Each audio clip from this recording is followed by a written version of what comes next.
Jadi katanya kadang-kadang baru tanging urung mukopiah pakai jakrung, kemudian pakai jubah besar, langsung kita mengatakan nyan saleh, nyan alim, nyan ulama.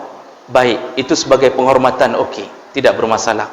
Mereka membawa pacar-pacar mereka, mereka menuju ke tempat-tempat maksiat. Mereka tidak peduli lagi dengan ajakan Allah. Mereka tidak peduli bahawa semakin di ujung Ramadan adalah semakin hebat dan dahsyat amalan yang diminta dilakukan oleh Nabi SAW. Dia berjuang habis-habisan, padahal Rasulullah maksum, Rasulullah ahli surga. Rasulullah ingin mengatakan kepada umatnya, beginilah contoh penduduk surga, makin berujung makin haya mamai. Yang sudah berzikir lelah, basahilah mulut dengan salawat kepada Nabi SAW. Yang sudah lelah, sediakan harta, bersedekahlah di malam-malam 10 terakhir Ramadan. Barang siapa yang melakukan amal tersebut, maka semua amalnya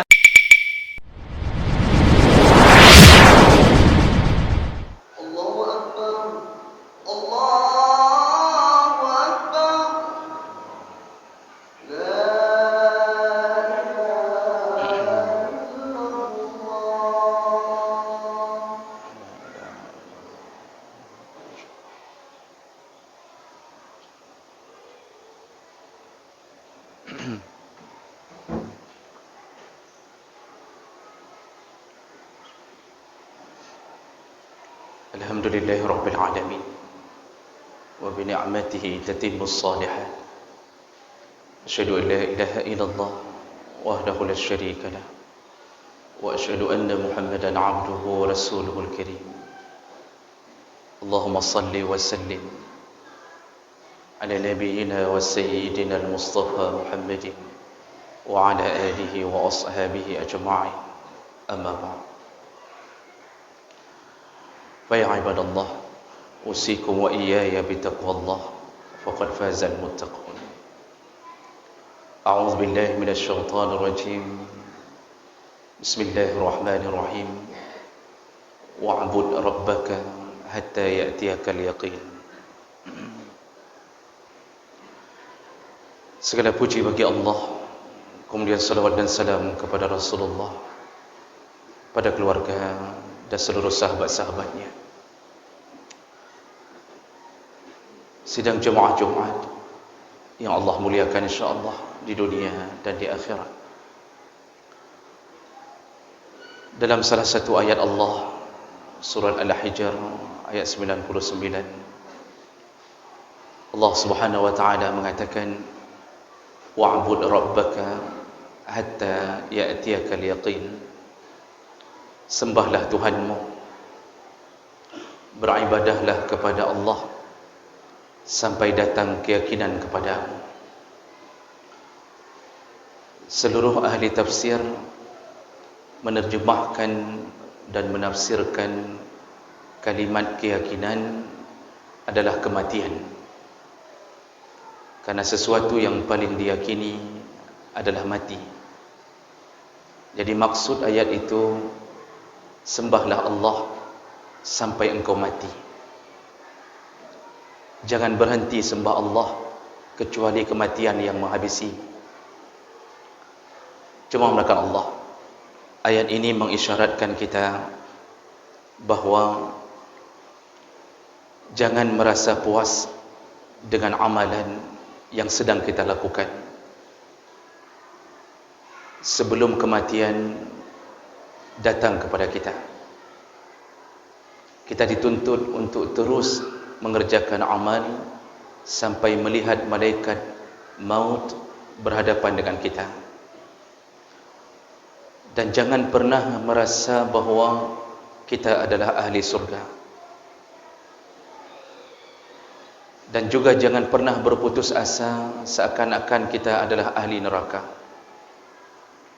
Allah titipkan otak, Allah titipkan pikiran, Allah titipkan hati untuk berfikir. Maka disuruh berfikir dan berjuang untuk mendapatkan surga. Jemaah melakukan Allah. Dalam salah satu hadis Nabi SAW, hadis riwayat Bukhari, setelah Rasulullah mengatakan bahawa kita ditiupkan ruh dari 120 hari dalam kandungan, ditetapkan ajal, ditetapkan rezeki, ditetapkan nasib baik buruk dan baik, atau baiknya. Lalu di ujung hadis Rasulullah mengatakan, seorang hamba yang beramal dengan amalan ahli surga,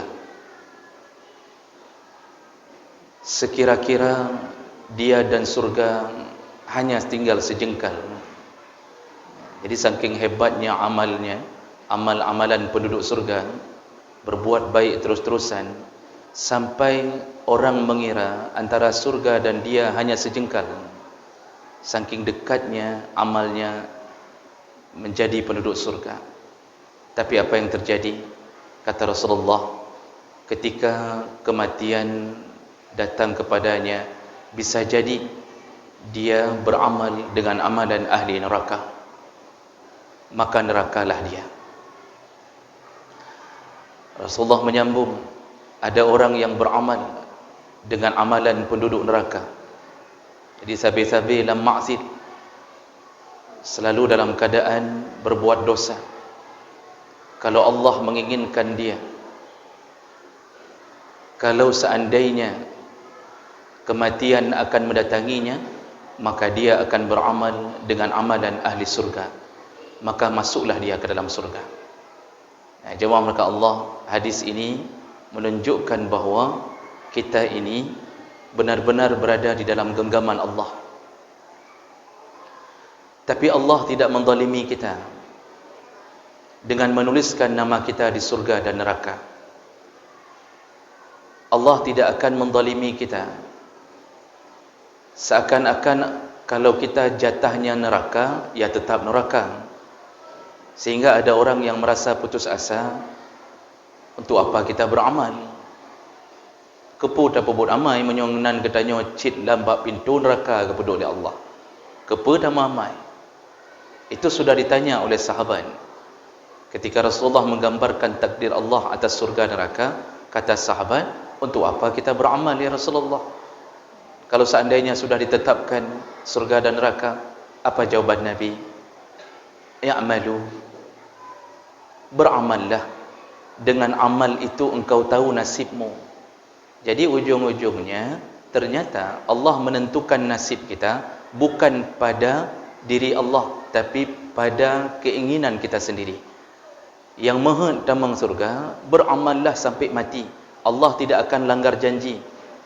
Bukankah Allah yang mengatakan, innal ladzina amanu wa 'amilus shalihat lahum jannat, sesungguhnya orang beriman dan beramal saleh mereka akan pasti mendapatkan surga.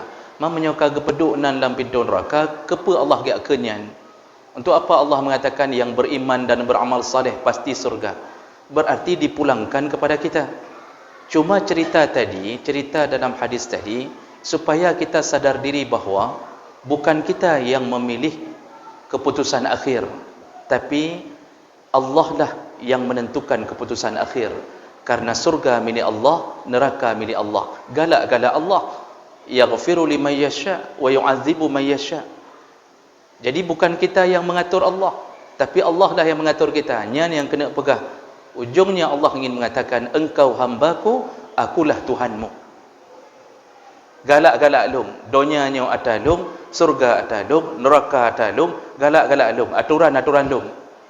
Maka kita tidak dibenarkan untuk melangkahi Allah. Cuma Allah memberikan izin kepada kita, silakan pilih mau ke surga atau ke neraka. Yang mau ke surga beramallah, yang mau ke neraka silakan tinggalkan Allah, tinggalkan amal kepada Allah. Cuma jangan terlalu percaya diri, jangan terlalu sombong memvonis diri, juga jangan terlalu sombong memvonis orang. Rasulullah sallallahu alaihi wasallam dalam hadis riwayat Muslim mengatakan dari Sa'ad bin Sahal, Rasulullah menyebutkan, wala ta'jamu amala wala ta'jabu ala amali ahadin hatta tanduru ma yakhtimuhu. Kata Rasulullah, janganlah engkau takjub, janganlah engkau merasa kagum terhadap amal seseorang sebelum engkau melihat dia mati dengan amal apa. Jadi katanya kadang-kadang baru tanging urang mukopiah pakai ija kerung, kemudian pakai jubah besar, langsung kita mengatakan nyan saleh, nyan alim, nyan ulama. Baik, itu sebagai penghormatan, okey, tidak bermasalah. Tapi ketika kita merasa yakin bahawa orang tersebut adalah ahli surga, sungguh kita telah melampaui Allah Subhanahu wa taala. Nabi mengatakan, jangan kagum kepada amal seseorang sampai engkau melihat dia mati dengan amal apa. Dia mati dengan amal ahli neraka atau dia mati dengan amal ahli surga. Jemaah melakukan Allah, dalam kitab Ruhul Bayan, pengarang menuliskan salah satu kisah nyata.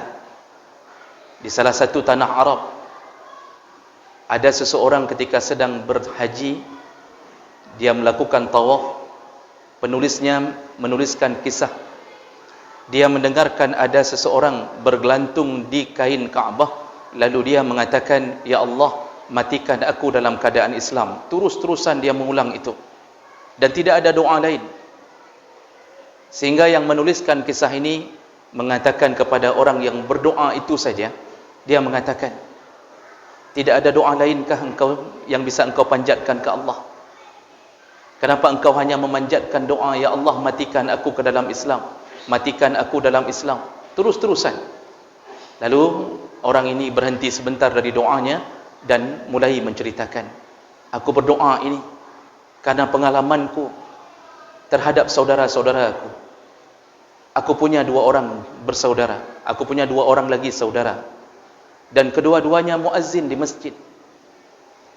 Abangku muazzin 40 tahun di masjid, dan adikku yang satu lagi 30 tahun juga menjadi muazzin di masjid. Yang tira 40 tahun, yang tira 50 tahun muazzin. Masya Allah, ini amal paling mulia. Menjadi muazzin ini amal. Jadi corong lidah dakwah untuk mengajak orang salat adalah muazzin. Sehingga sebagian ulama mengatakan bahawa pahala muazzin lebih besar daripada pahala imam. Sebahagian ulama mengatakan itu.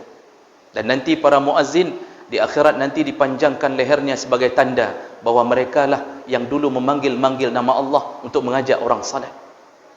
Amal mulia. Lalu apa yang terjadi, jemaah melakukan Allah?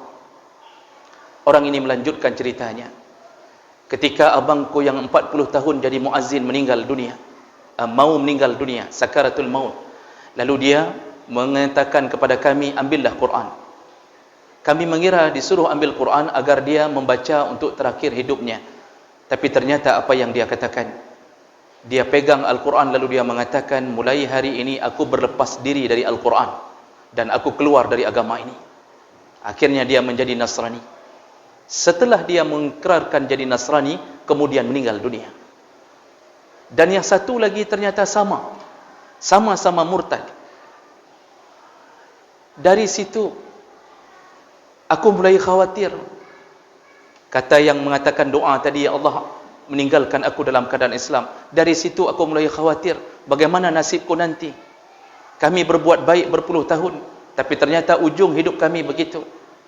Maka aku berdoa terus-terusan, ya Allah, meninggalkan aku dalam keadaan Islam. Lalu kemudian penulis kitab bertanya kepada beliau, apa yang membuat abangmu dan adikmu tiba-tiba berubah akidahnya? Kenapa Allah tiba-tiba marah kepada mereka? Apa jawaban orang ini? Abangku dan adikku yang muazzin itu selama hidupnya suka sekali mencari-cari aib dan membongkar aib orang lain. Itu pengakuannya. Jadi sepanjang hidup alih bang, but bang, ya. Jadi tiap hari azan, tapi dilikut butnya, dia suka sekali mencari-cari aib, membongkar-bongkar aib, memburuk-burukkan keadaan muslimin. Jadi jemaah melakukan Allah, Allah marah kepadanya. Maka oleh karena itu, bukan Allah yang menentukan bahawa mereka harus menjadi Nasrani, tapi pilihan mereka membuat Allah murka. Maka jemaah melakukan Allah, hati-hatilah. Jangan sampai terlalu kagum dengan amal kita yang sementara ini, tapi teruslah berjuang sampai datangnya kematian. Makanya hari ini ada orang yang kadang-kadang terjebak dengan terlalu percaya diri. Ramadan belum selesai, Ramadan baru sampai hari 18. Masya Allah, ada orang yang sudah merasa menjadi ahli surga. Ketika orang lain menuju untuk salat tarawih, mereka berada di kedai-kedai kopi. Mereka membawa pacar-pacar mereka. Mereka menuju ke tempat-tempat maksiat. Mereka tidak peduli lagi dengan ajakan Allah. Mereka tidak peduli bahawa semakin di ujung Ramadan adalah semakin hebat dan dahsyat amalan yang diminta dilakukan oleh Nabi sallallahu alaihi wasallam. Jadi yang merasa bahawa kajit ke ahli surga, hana perlele mamai, nyantik malam menyotawit dalam rot semamai, sebahagian kecil menuju ke masjid, sebahagian besar muwek-wet. Yang minta bajai. Ada yang disibukkan mencari celana jin, disibukkan datang ke supermarket, mulai belanja persiapan hari raya.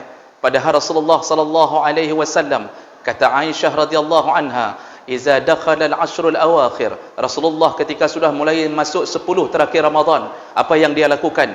Dia bangun, wa shadda mi'zarah, dia ikat pinggangnya, dia tidak rebahkan lagi di atas kasur, wa aiqadha ahlah, lalu dia bangunkan seluruh keluarganya, dia berjuang habis-habisan. Padahal Rasulullah maksum, Rasulullah ahli surga. Rasulullah ingin mengatakan kepada umatnya, beginilah contoh penduduk surga, makin bak ujung makin haya mamai. Bukan meninggalkan amal di ujung. Semua pemenang dalam perlombaan nyan sampai bak ujung tinggal nombor isa sampai nombor ilhai takai. Nyan bak ujung tinggal. Hari ini Masya Allah orang ingin menang tapi di awal tidak ada pemenang di awal. Jemaah melakukan Allah, jangan tinggalkan Ramadan. Karena Ramadan datang bukan untuk meninggalkan kita. Ramadan datang menyelamatkan kita. Aneh katanya. Truk jame yak petelamat katanya. Tanya dah peluang dari jame kan. Kiban cara semiki. Masya Allah. Orang hari ini yang perempuan-perempuan juga tidak diajarkan lagi oleh suaminya. Yang kagabuk di rumah, yang pegak kuih, yang mulai nging gorden, ganto kursi macam model. Hana pikirle ke tarawih, hana pikirle ke amal-amal di akhir Ramadan. Bahkan sebenarnya akhir Ramadan orang tidak tidur lagi. Orang beriktikaf menunggu satu bonus dari Allah yang paling dahsyat selama setahun, cuma ada untuk umat Muhammad sallallahu alaihi wasallam. Cuma ada untuk umat Muhammad sallallahu alaihi wasallam. Dan itu akibat kasih sayang Allah kepada katanya. Menyokan karena umat Muhammad, tanya harus berjuang untuk masuk surga ribuan tahun lamanya. Lihat umat-umat terdahulu, Allah beri panjang umur ratusan tahun. Tapi umat Muhammad diberikan sekali amal, tapi seperti beramal 1000 bulan lamanya. Maka sambutlah kasih sayang Allah ini. Jangan buang kasih sayang Allah. Allah sayang kita, melebihi sayang kita kepada Allah Subhanahu wa taala. Allah kena berselamat katanya, maka baiknya tinggal dari masjid. Jangan tinggalkan tempat-tempat ibadah. Karena pemenang selalu berada di ujung. Jemaah melakukan Allah Subhanahu wa taala. Rasulullah sallallahu alaihi wasallam mengatakan, "Taharrau lailatul qadri fil ashril awakhir." Berjuanglah engkau, carilah Lailatul Qadar di 10 terakhir Ramadan. 10 terakhir Ramadan. Lakukan apapun. Yang sudah lelah baca Quran, pindahlah ke salat sunnah. Yang sudah lelah salat sunnah, pindahlah ke zikir. Yang sudah berzikir lelah, basahilah mulut dengan salawat kepada Nabi sallallahu alaihi wasallam. Yang sudah lelah, sediakan harta, bersedekahlah di malam-malam 10 terakhir Ramadan. Barang siapa yang melakukan amal tersebut, maka semua amalnya seakan-akan beramal selama 83 tahun atau 1000 bulan lamanya. Kalau dia bersedekah di malam itu, maka malam itu menjadi catatan Allah seakan-akan dia bersedekah selama 1000 bulan. Hanya untuk umat Muhammad, hanya karena kasih sayang Allah Subhanahu wa taala. Maka perlu katanya, pemimpin keluarga ingatkan anak, ingatkan isteri, kan mayang bak tiplo akhirnya. Bukan berangkat menuju untuk belanja-belanja, bukan. Ini untuk berjuang. Masalah persiapan hari raya, dia datang sendiri, tidak usah disiapkan pun dia datang. Maka jemaah maka Allah, maksud ayat Allah tadi, kita belum selesai perjuangan kita. Teruslah sembah Allah sampai datang kematian kepada kita. Teruslah menyembah Allah sampai kita bisa tersenyum di hadapan malaikat maut. Teruslah menyembah Allah sampai tidak ada kalimat, aku ingin hidup kembali untuk beramal. Jangan ada kalimat itu. Jangan sampai mengatakan di depan malaikat maut, izinkan aku sebentar untuk bersedekah, izinkan aku sebentar untuk kembali solat tarawih, izinkan aku sebentar untuk melakukan puasa. Jangan keluarkan kalimat itu, karena itu kalimat orang-orang yang sudah menyesal, tidak menghiasi amalan-amalan di masa hidupnya. Mudah-mudahan ini bermanfaat agar kita terus bersemangat untuk menyambut Ramadan sampai di penghujung Ramadan. إن الحمد لله نستعينه ونستغفره ونعوذ به من شرور أنفسنا ومن سيئات أعمالنا. من يهده الله فلا مضل له وما يضلل فلا هادي له. أشهد أن لا إله إلا الله وحده لا شريك له وأشهد أن محمدا عبده ورسوله الكريم. اللهم صل وسلم على نبينا وسيدنا المصطفى محمد وعلى آله وأصحابه أجمعين. أما بعد فيا عباد الله أوصيكم وإياي بتقوى الله فقد فاز المتقون. أعوذ بالله من الشيطان الرجيم. بسم الله الرحمن الرحيم. واعبد ربك حتى يأتيك اليقين. صدق الله العظيم. بارك الله لي ولكم في القرآن العظيم ونفعني وإياكم بما فيه من الآيات والذكر الحكيم وتقبل الله مني ومنكم تلاوته إنه هو السميع العليم.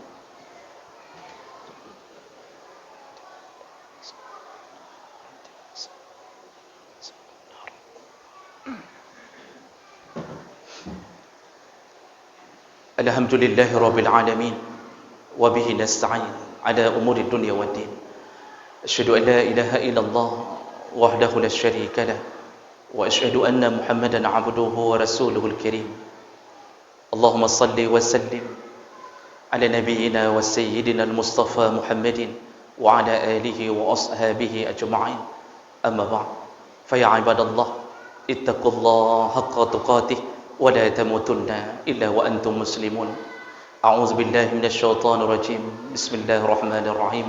إن الله وملائكته يصلون على النبي يا أيها الذين آمنوا صلوا عليه وسلموا تسليما. اللهم اغفر للمسلمين والمسلمات والمؤمنين والمؤمنات الأحياء منهم والأموات وتابع بيننا وبينهم بالخيرات وتقبل يا سميع قريب مجيب دعوات. اللهم أعنا على ذكرك وشكرك وحسن عبادتك. ربنا آتنا في الدنيا حسنة وفي الآخرة حسنة وقنا عذاب النار. والحمد لله رب العالمين ولذكر الله أكبر والله يعلم ما تصنعون وأقيموا الصلاة.